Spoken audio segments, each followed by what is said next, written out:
Hello, ECE 140. Welcome to week 9, I believe. Today we're going to go over chapter 5, the 3-year-olds. That's chapter 5 from the Ages and Stages book, the 3-year-olds. You'll see there's a lot of difference between a 2-year-old and a 3-year-old. There's a significant amount of development that happens between the 2nd and 3rd year. At some point, cognitively, socially, emotionally, and physically, there's a lot of changes. There's a big difference between a 2-year-old and a 3-year-old. Let's talk about the social emotional development of a 3-year-old. Their relationship to adults. They definitely see adults as a resource. They want to show off for adults. You start to hear, look, watch, look at me, watch what I can do. What do you think of this? Do you like it? So they definitely start to see the adults in their environments as resources. A lot of their pride and self-esteem can come from the adults in their environment.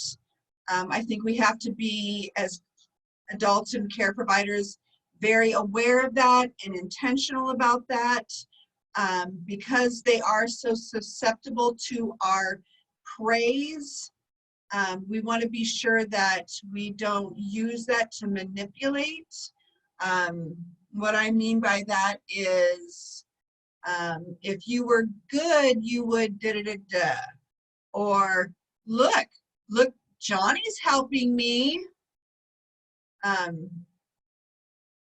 It can be confusing and damaging to compare and also label behaviors as good and bad, because not every child at all times is going to be able to exhibit good behavior, and so it can affect their self-esteem if they're seen as a bad child, as opposed to addressing the behavior instead of labeling it, talking about the behavior instead of labeling the child, or even labeling the behavior. Instead saying, thank you for helping me clean up, Johnny. That's it, right? Or instead of saying that a behavior is bad or the child is bad, really talking specifically about the behavior. Johnny, I can't let you hit your friend. Johnny, it's not okay for you to throw things in the house. Really address the behavior and not label the child. Separation for a 3-year-old in childcare can become difficult. Again, if you remember, we talked about this in the infants with the separation anxiety. It happens a lot where 3-year-olds who tend to have this kind of new awareness of the bigness of the world starts to not want their mom to leave them or their dad to leave them, not wanting to separate. What happens oftentimes is that actually becomes the habit for them. Like, that's the way it's supposed to be. I've seen that a lot in childcare, where out of nowhere, usually 3 years old, they'll start to cry, even though they've been with me forever. And I know it's not personal, and it is because kind of this new awareness of what their days look like, how long they've been away, how long they're going to be away. And it is actually a healthy thing for them to want to be with their parents. They would rather be with their mom or dad or grandparents or whoever the parenting one is. So it is really important for us not to make them feel bad about that. Definitely don't take it personal. Acknowledge that it is hard for mom and dad to leave or grandparents to leave. I understand you want to be with them. Acknowledging it is the first step and letting them know it's okay to have those feelings. Another thing in regards to this kind of newer awareness of the bigness of the world is fears. Fears will start to happen. Possibly out of nowhere, they'll be afraid of dogs when they weren't before, or afraid of the dark, or afraid of the Chuck E. Cheese mouse. You know, those kind of things where they weren't before. Sometimes that happens because they had exposure to something, like maybe someone close to them got bit by a dog, or a dog snapped at them, or they saw something on TV, or they heard a story. You know, they can't disassociate the fact that it only happened to them and there's reasons why. So in their brain, in their very concrete brain, all dogs are now scary. You know, if they had any exposure to something that was frightening to them in regards to dark is always scary. You know, so that is typical to happen. And again, the best way for us to deal with it as adults is to not make fun of it, not minimize it. Definitely don't feed into it and make it more dramatic, but to acknowledge that it's real to them, even though it doesn't make sense to you possibly, that's real to them. You know, you can say, I understand you're afraid of the dark. I get it. It's hard for you to understand that there's nothing there. You know, I checked, I promise you there's nothing there. Let's see if you can lay in bed for 10 minutes and then I'll come back in and check with you. But acknowledging it and then giving them tools is the best way to handle that. In regards to their social relationship with other children, you will start to see them develop some friendships with others. Typically, those friendships are who's playing with them right now. There's often not a lot of like consistent friendships where they're starting to pair off or anything like that. Their best friend is who they're playing with now. Their friendships tend to be based on imitation or similarities. They both like the same things. If they both wore, you know, princess shoes, or they both have ponytails, or they both like superheroes. Groups of 3 are really hard for 3-year-olds. You need to keep that in mind. They can be excluding because it's hard for them to understand that you can be my best friend and someone else's, and you know, when 2 friends are playing together and they've decided it's working out, and then another friend comes in, it's really difficult for 3-year-olds to negotiate that. They will need our help with that. I think it's really important for us to remember that being a friend is not a skill we're born with, okay? Knowing how to treat people, how to negotiate, how to play well, how to get your needs met, how to express yourself. Being a friend is not a skill we're born with. They need the adults in their lives to help them navigate it, to model it, not punish or make them feel bad when they don't do a good job with it. But it is a skill that they need us for. And it might be one of the most important things that we offer them, is how to be good friends. 3-year-olds are really great in regards to their sense of humor.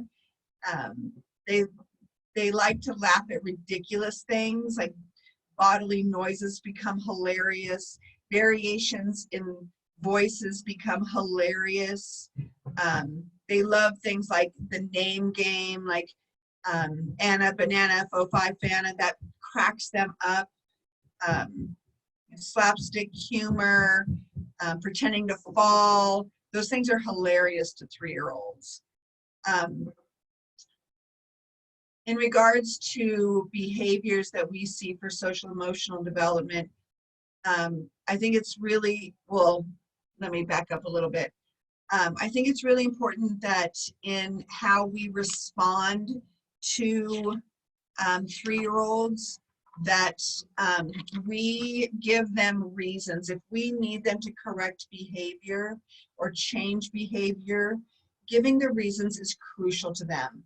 One of the biggest jumps in 3-year-olds is language. They understand more. They can say almost anything they want. And so giving them the whys helps them to become problem solvers themselves, helps them to be able to make the right decisions when we're not around. So instead of saying, stop running, no, don't do that. I can't let you run because it's tile and you might slip. You can run outside. Instead of saying, no throwing the ball in the house or in the classroom, it looks like you're having a lot of fun throwing that ball, but I can't let you throw it in the classroom because something might get broke.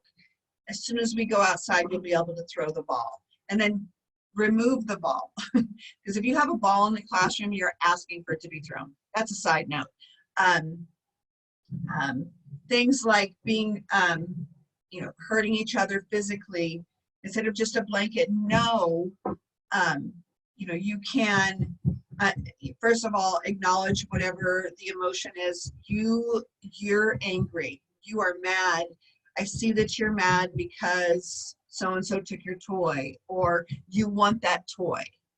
It is okay for you to be mad, or it is okay for you to be sad, but I can't let you hurt my friend, okay? I cannot let you hurt them. It is my job to keep you all safe, and I can't let you hurt him, okay?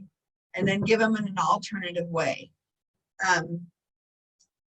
One of probably the biggest behavior issues that we tend to see in the 2-year-old, 3-year-old is their inability to share, okay? You hear that so much. You need to share, right? It's almost like one of those touchstones of good parenting is that your kids will share. I think it's incredibly important that we understand that sharing, forcing children to share or expecting children to share is a developmentally inappropriate expectation, okay?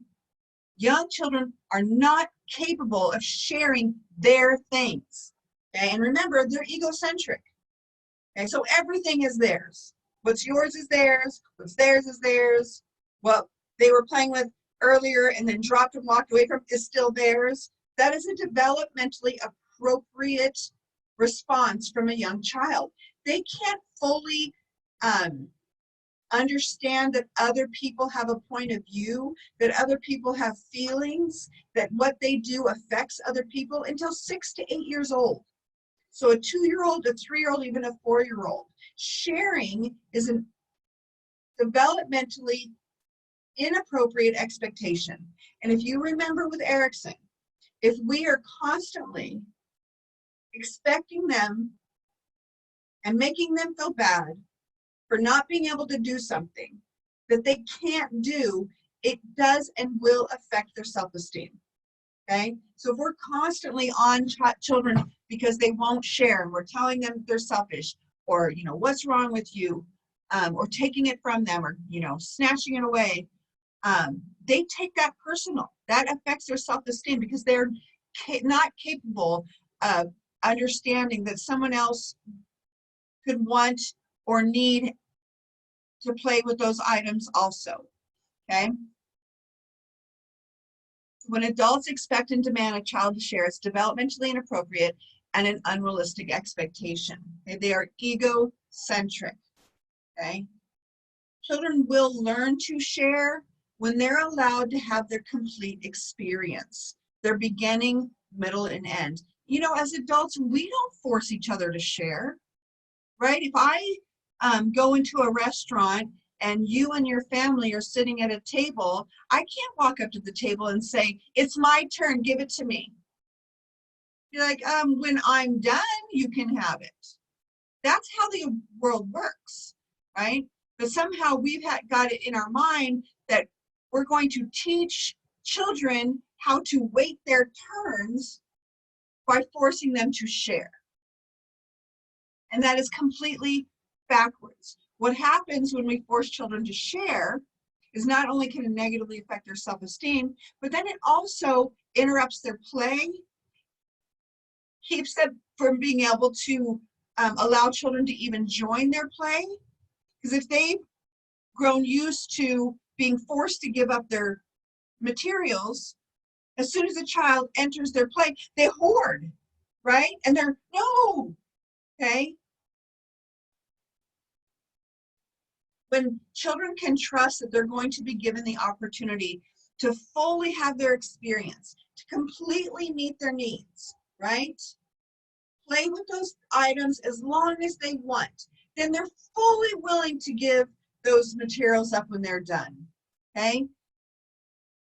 The alternative to sharing is modeling and encouraging children to take turns. And you can start this from very early on. But even if you haven't and you want to start implementing it, totally you can. It will take some time. Children will lose their mind until they really start to see, oh,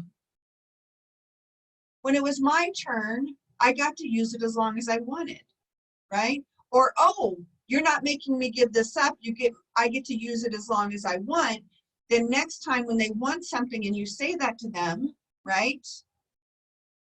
When you're done with that, it's going to be Amy's turn, okay? When you're done, give it to Amy, right?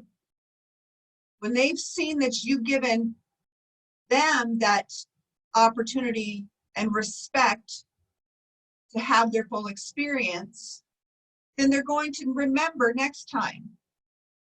Oh, I just need to wait till they're done. Okay, I just need to, you might have to remind them, and again, especially younger children, they may not believe you at first. They may not believe you. And so you'll have to do it a few times, right? You tell a child, when you're done with that, let's say Amy wants the cars, okay? Amy's trying to take the cars from you. And I say, when you're done with that, it's going to be Amy's turn, okay? You can play with it as long as you want, but when you're done, we're going to give it to Amy. And then an older child, you can encourage him, or even a younger child, encourage him to tell Amy. I would encourage you to tell Amy. Can you tell Amy, Amy, when I'm done, it's your turn. You guys, this absolutely works, okay? We never in my program tell children they have to share, ever, 15 years, okay? And sharing is not a huge issue. Of course, with 2-year-olds, because they're 2, and sometimes when children come into the program for the first time and they hadn't been with us for a long time, but it doesn't take very long, okay? When Amy sees the other child is being given as much time as needed and can trust that she's going to be given the same opportunity when it's her turn, because this is respect, okay? This is respecting a child's needs, okay? And modeling how to be a good citizen, how to be a good friend. It should be our desire that each child knows that they can trust us, that we really know and respect them, and we will do everything in our power to make sure their needs are met. Okay? It is not meeting it is not meeting your needs if I snatch that card from you and give it to Amy. It is not meeting your needs if I tell you, okay, you have 5 more minutes and then it's Amy's turn. That is not meeting your needs, okay? It's meeting Amy's needs, but it is not meeting your needs, okay? We can meet Amy's needs when you're done with it, okay? Or we can offer an alternative, okay? And sometimes that child will take a long time, and it will be okay. Amy will be okay, okay? She will be okay. We can provide alternatives. She can be upset about it. I totally get it. Okay, I promise you, I'll make sure that when, so-and-so's done, it will be your turn. Do you want to play with these cards while you wait? Do you want to play a game with me while we wait? Okay. So taking turns is a developmentally appropriate alternative to forcing children to share. All right, let's talk about gross motor development. Okay, it's a big difference again between a 3-year-old and a 4-year-old. I mean, a 2-year-old and a 3-year-old. Okay, body proportions are changing. Legs are growing faster than the rest of the body. Okay, they're starting to lose that top-heavy infant, toddler 2-year-old look. Okay, their coordination is developing.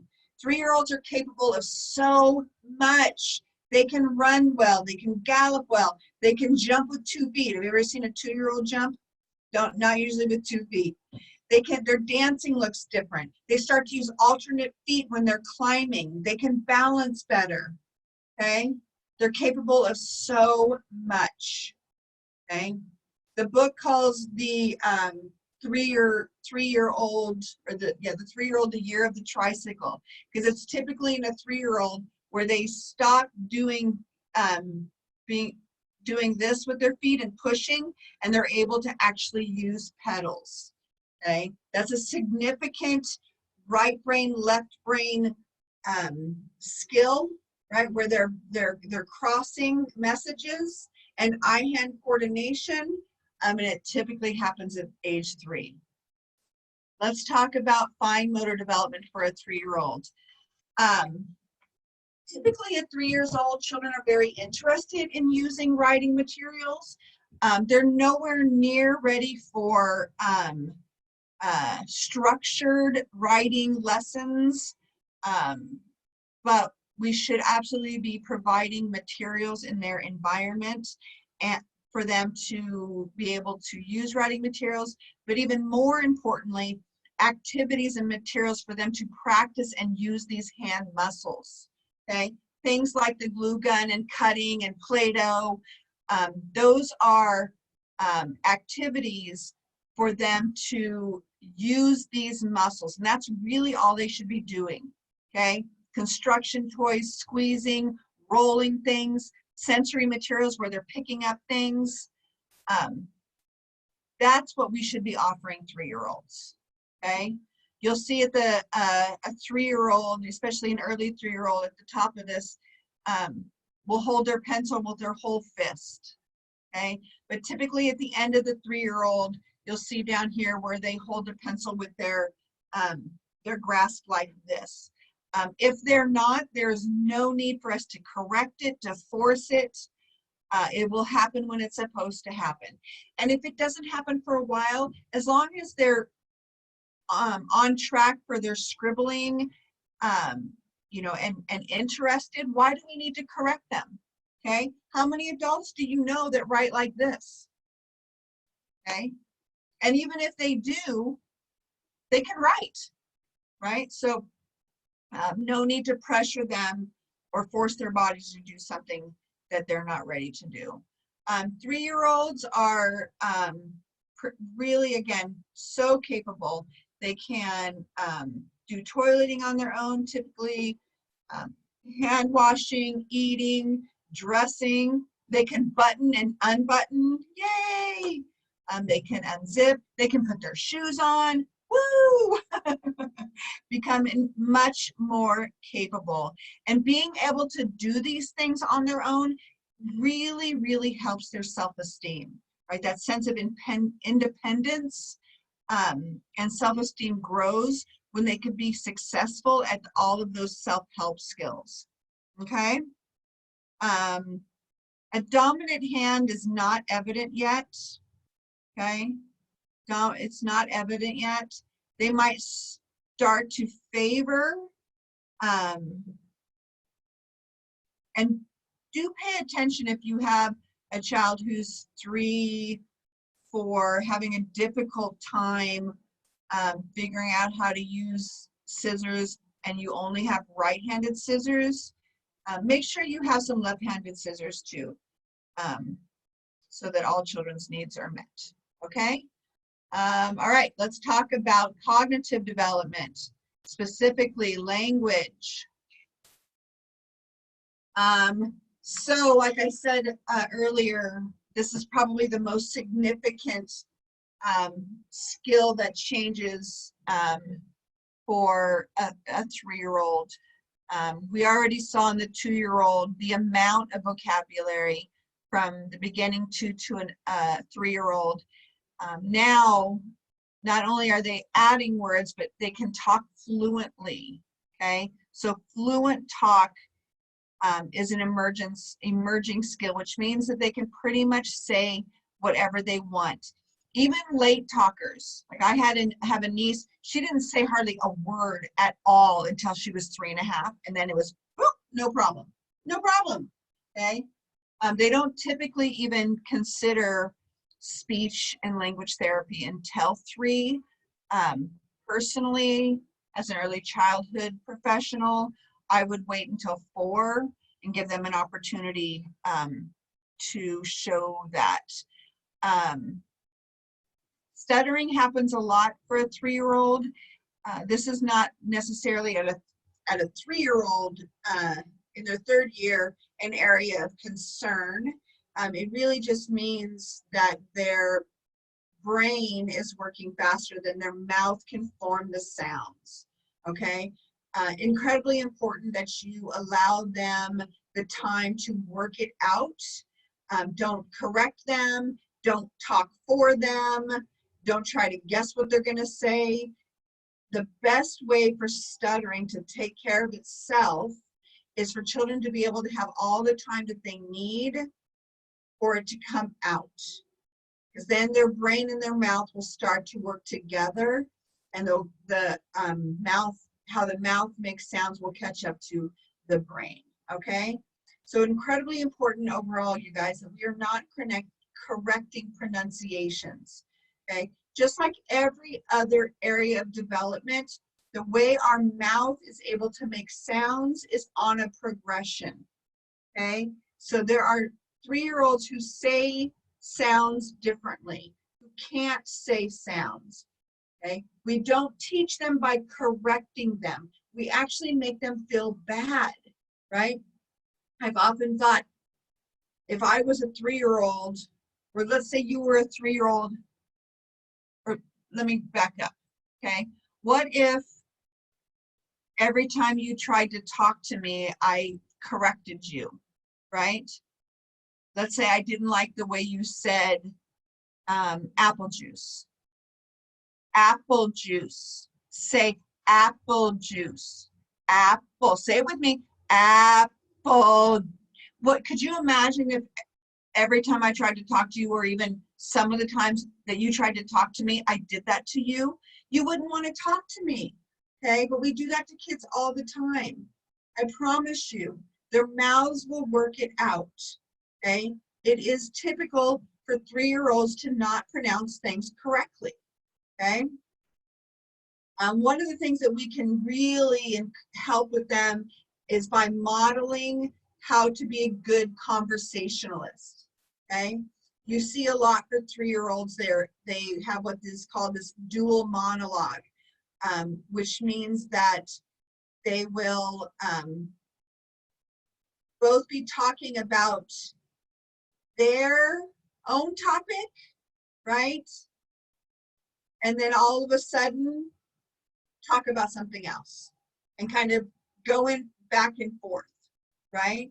So they could start talking about going to Disneyland yesterday, and then all of a sudden, my baby brother threw up. The dual monologue, okay? And that is okay, you just go with it. Just go with it. In order for children to learn how to be conversationalists, they need to see adults doing it well, which means that they need the adults in their life to talk with them, not at them. There was a poll done quite a few years back, or a study where an early childhood research lab went into preschools and tallied every time a teacher talked at a child and talked with a child. So when I say at a child, I mean like directive. Stop, don't, do this, don't do this. You know, that's talking at. Everybody like that's talking at, as opposed to having conversations. And they found that 90% of the time, the adults are talking at them and not with them. So this happens when children aren't allowed to play for long periods of time, okay? When you are in a program where things are like 20 minutes here, and then you got to do math, and then you got to go outside for 20 minutes, and then you got to come inside and do circle time, and then you got to do your art. And that's because you got to get children to here to do this and do it. But when children have long periods of time to play and it's a more relaxed environment, conversations happen, right? Organic conversations happen. Part of that for us is asking open-ended questions, right? Questions that don't allow them to just say yes or no, right? And following up on things that they say, okay? Using open-ended questions, like an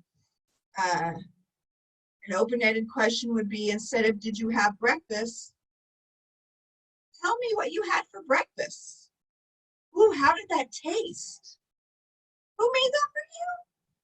"Have you ever helped your mom make that for you?" "What did you do when you helped your mom?" Right? So it's not only following up, but it's asking open-ended questions, questions that are more than can be answered with a yes or no. All right. Let's see. Vocabulary development. So the average 3-year-old's vocabulary is about 1,200 words. Okay. They still very much have a more receptive vocabulary than expressive vocabulary. Okay. You should have read about that, I believe, in chapter 4, but if not, receptive language are the words that you understand, right? So children have more receptive language. They understand a lot more than they can say. That's the expressive language, okay? In regards to language and speech, we should be way more concerned about the receptive language than the expressive language, okay? If a 3-year-old can understand what pretty much everything you say, then the expressive language is probably going to happen, unless of course they have some sort of diagnosed neurodiversity issue. But a typically developing child, if they have a high receptive language, then the expressive language is typically going to happen very soon, okay?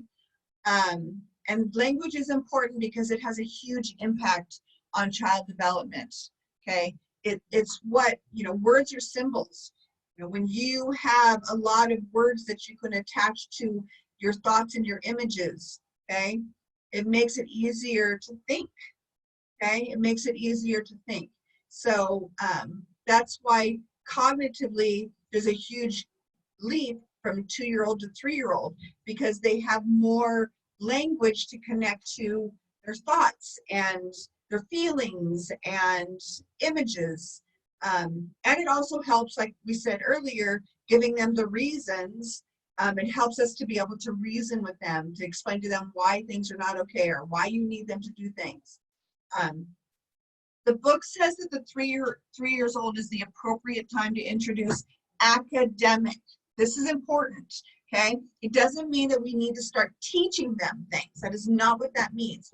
It means exactly what it says: introducing academic concepts through play, okay? They still very much are sensory learners. They still very much, like Piaget said, like Erickson said, and Vygotsky said, they still need to socialize in their play. They still need to manipulate objects and materials in their play. And all of these academic concepts like colors, shapes, classifying things, time words, volume, all of these concepts, they can start to understand in their play. And it is in their play where they can actually really have a mind-body understanding of them, okay? So you could totally do flashcards or give them dittos, okay? But that's rote memorization. Okay, they're memorizing something that you tell them over and over and over and over again. Okay, that's called rote. Okay, that's like a 3-year-old or a 2-year-old who knows their ABC song. Okay, that's not actually connected to intelligence because they don't understand what those letters are. They don't understand what they're used for. They don't understand the significance. They've just memorized a song. That's rote. Okay. Intelligence comes when you understand the concepts. Okay. And that can begin to happen for 3-year-olds in their play. All right. So let me see if I can show you this example. Okay. So let's say we want children to, or you see some children who are, let's say our goal is that we want children to understand the difference between full and empty. Okay. If you're in a teacher-centered classroom or in an academic classroom, that might be on your curriculum or on your standards. Okay. Children need, 3-year-olds need to understand the difference between full and empty. Okay, so there's one way to do it, which is through rote memorization, right? So I would, put our kids in circle time and show the card and say, look, guys, do you see the picture? Do you see that she has a basket full of flowers? It's full of flowers. Can you guys see that? Full. Can you say that with me? Full. Say full. Yes. Do you see the basket is full? What happened to these flowers? Hers are gone. That basket is empty. Can you guys say that? Empty. The basket is empty. Okay, so that's one way for you to over and over and over again try to get them to memorize that. Okay, or you can let them experience it. Okay, experience what full and empty looks like, feels like, the weight of it. Okay, the same thing with classifying and those other things that we talked about on the last slide. Full, empty, half, right? All of those academic concepts children are starting to be capable of understanding, but they understand it best if they get to live it, experience it, cause it. Okay, all the theorists back this up. Okay, and you guys, all the research. You're not going to find research. You might find a blog or an opinion, but you're not going to find research that says that this is how children learn best. Okay, all the research says, and all the theorists say, that children learn concepts best through play, through manipulating objects, having freedom, right? Freedom in their play, to be able to create opportunities on their own to experience these concepts. All right? Okay. So how do 3-year-olds play? So in this stage, they are in the associative play into cooperative play. So for the 2-year-olds, they were in parallel play. Okay, 2-year-olds were in parallel play. Maybe an older 2-year-old might show some associative, but really 3-year-olds are in associative, and at the end of the 3-year-olds, they're in cooperative. So associative play is, where's my, associative play is when they are participating in similar activities or using materials in similar ways, okay? But there's no formal organization yet. They're not planning things out. If they are trying to do roles, they're typically all want to be the same role. They all want to be Spider-Man. They all want to be the mom. They all want to be the baby. And for the most part, they're still playing independently. So again, they might be sharing materials, even using them the same way, but they're still playing pretty independently. So they might associate with each other, but they're not playing with each other, okay? That's associative play, okay? It becomes more with each other in the older 3, possibly 4-year-old, where they're starting to have cooperative play, okay? That's when there are more cooperation, where there's more negotiating, more planning, okay? That happens, that shift from associative into cooperative happens when children are able to start really taking turns, communicating well, okay? So 3-year-olds play in their dramatic play.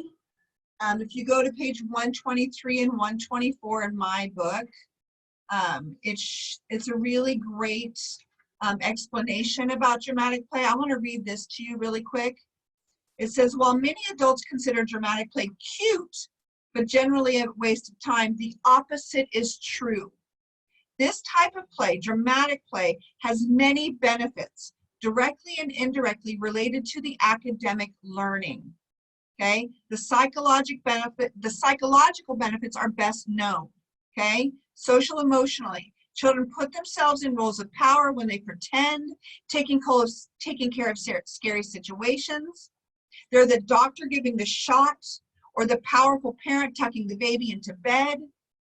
Their talk and gestures are often a parody of the adults in their lives. Children's language becomes more complex when they interact with each other in dramatic play. They use more descriptive words. When they use objects and props for pretend, they're creating symbols for things that they picture in their imagination.